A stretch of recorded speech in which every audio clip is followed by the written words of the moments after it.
नमस्कार, मेरा नाम डॉक्टर पुलकित नाग है और मैं एपेक्स हॉस्पिटल मालवीय नगर में as a medical oncology consultant कार्यरत हूँ। आज जिस बारे में हम चर्चा करने जा रहे हैं उस बीमारी का नाम है लिम्फोमा। अगर मैं लिम्फोमा के बारे में बात करूँ तो मेरे हाथ में जो पेपर है आप जो देख पा रहे हैं, तो लिम्फोमा क्या होता है? Lymphoma is basically a kind of a blood cancer, जो कि हमारी बॉडी में एक इम्यून सिस्टम के अंदर सेल्स होती है, लिम्फोसाइट्स, उसको ये अफेक्ट करता है। ये लिम्फोसाइट्स का बेसिकली काम होता है बॉडी का जो इम्यून सिस्टम है उसके लिए हमको उसके अगेंस्ट डिफेंड करने का। ये लिम्फोसाइट्स का जब प्रोलिफरेशन यानी कि इसकी मल्टीप्लाई करने की मात्रा जब बहुत ज़्यादा बढ़ने लग जाती है, तब वो लिम्फोमा में तब्दील हो जाता है। हमारे बॉडी के अंदर, जैसे कि आप ये डायग्राम देख सकते हैं, काफ़ी प्रकार के इम्यून सिस्टम की सेल्स होती है, जैसे कि थाइमस ग्लैंड्स होती है, जैसे कि स्प्लीन होती है, जैसे कि लिम्फ नोड्स होते हैं, और जैसे कि हमारी रीढ़ की हड्डी में बोन मैरो होता है। ये जो आप हरी कलर की सेल देख रहे हैं, ये एक लिम्फ नोड है जिसके अंदर लिम्फोमा डेवलप हो चुका है। तो हमारी बॉडी के जो इम्यून सिस्टम के सेल्स हैं, उन्हीं में ही लिम्फोमा डेवलप होता है। जब हम ब्लड कैंसर वर्ड सुनते हैं तो हम काफ़ी चिंतित हो जाते हैं, लेकिन ब्लड कैंसर भी कई प्रकार के होते हैं। कुछ तेजी से बढ़ने वाले जिनको हम एक्यूट ल्यूकीमियाज बोलते हैं, कुछ स्लो बढ़ने वाले जिनको हम क्रोनिक ल्यूकीमियाज बोलते हैं, और एक तीसरा प्रकार जिसको हम लिम्फोमा बोलते हैं। लिम्फोमा जिस प्रकार का ब्लड कैंसर है, उसको हम पहचाने कैसे? तो इसके कई कॉमन लक्षण हैं, कई कॉमन सिम्टम हैं, जिसके मदद से हम ये पहचान सकते हैं और हम डॉक्टर के पास जाके विजिट कर सकते हैं। मेरे हाथ में जो एक कागज है, ये लिम्फोमा के मोस्ट कॉमन लक्षण हैं, जैसे कि फीवर, बुखार का आना, फिर ठीक होना, फिर वापस आना और फिर ठीक होना। जैसे कि हम एक लेडर स्पाइक फीवर जिसको हम बोलते हैं, वो एक मोस्ट कॉमन सिम्टम है लिम्फोमा का।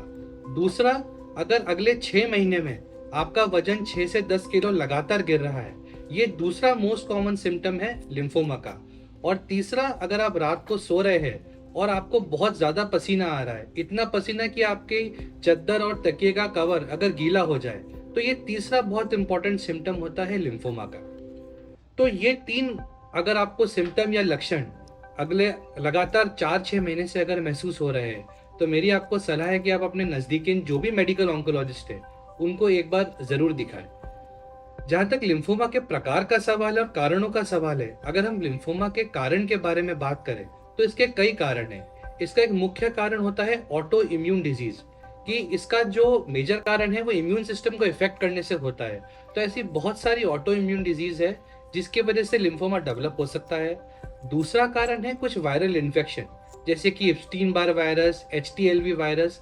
इन वायरस के इन्फेक्शन के द्वारा भी लिम्फोमा हो सकता है। तीसरा मुख्य कारण है कि जो वर्कर्स होते हैं बहुत सारे फैक्ट्रीज में, जिनका बेंजीन और केमिकल डाइज से एक्सपोजर होता है, उनके एक्सपोजर से भी लिम्फोमा होने के चांसेस होते हैं। और कुछ लोगों में जिनमें फैमिलियल हिस्ट्री है, पहले से लिम्फोमा की हिस्ट्री है, उनमें भी चांसेस होते हैं लिम्फोमा डेवलप होने के। तो ये तो बात हुई इनके कारणों के बारे में। अगर हम बात करें कि इसको और किस चीज़ों से पहचाना जा सकता है, तो इसके कुछ टेस्ट होते हैं, जिसमें से कि कुछ ब्लड टेस्ट होते हैं, कुछ ब्लड मार्कर्स होते हैं, और साथ ही हम कुछ इंपॉर्टेंट रेडियोलॉजिकल इन्वेस्टिगेशन और दूसरे इन्वेजिव इन्वेस्टिगेशंस कराते हैं। जो सबसे मोस्ट कॉमन इसके अंदर इन्वेस्टिगेशन होती है वो होती है होल बॉडी पेट स्कैन, जो कि पूरे शरीर की एक रेडियोलॉजी की जांच होती है, जिसमें कि जहाँ जहाँ लिम्फोमा के सेल्स होते हैं वहाँ वहाँ इन डाई का अपटेक दिखाई देता है। उसके अलावा सबसे इम्पोर्टेंट जांच जो लिम्फोमा डायग्नोस करने के लिए होती है वो होती है बायोप्सी, यानी कि जहाँ भी आपको गठान महसूस हो रही है वहाँ से हम एक टुकड़े की जांच करते हैं, उसकी पैथोलॉजी डिपार्टमेंट में जांच होती है, और वो लिम्फोमा है कि नहीं तब हमें पता लगता है। तीसरा एक होता है बोन मैरो एस्पायरेशन और बायोप्सी।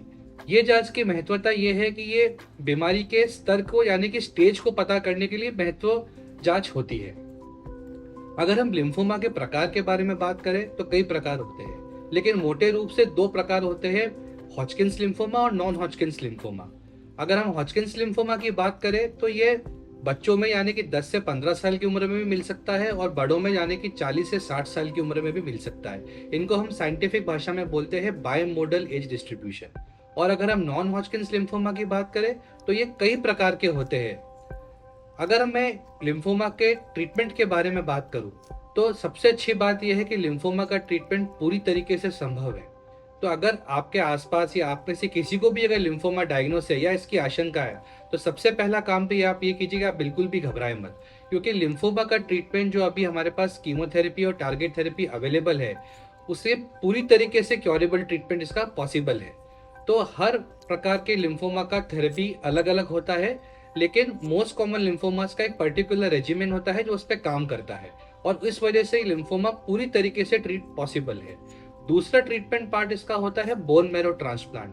कुछ लिम्फोमास ऐसे होते हैं जिनमें कीमोथेरेपी से रिस्पॉन्ड करने के बाद अगर हम उनका ट्रांसप्लांट करते हैं तो वो पूर्ण रूप से क्योर होने की उम्मीद रखते हैं। तो लिम्फोमा से बिल्कुल घबराना नहीं है, लेकिन हमको जो हमारा मकसद है इस सितंबर की वीक में इस बारे में बात करने का, वो है लिम्फोमा को लेके अवेयर होना। कि हमारे आसपास अगर हमको ऐसे लक्षण दिख रहे हैं या खुद को महसूस हो रहे हैं, तो अपने नज़दीकी मेडिकल ऑन्कोलॉजिस्ट और कैंसर अस्पताल में ज़रूर दिखाइएगा, क्योंकि ये बीमारी ठीक होने वाली है। इसको कीमोथेरेपी से ठीक किया जा सकता है।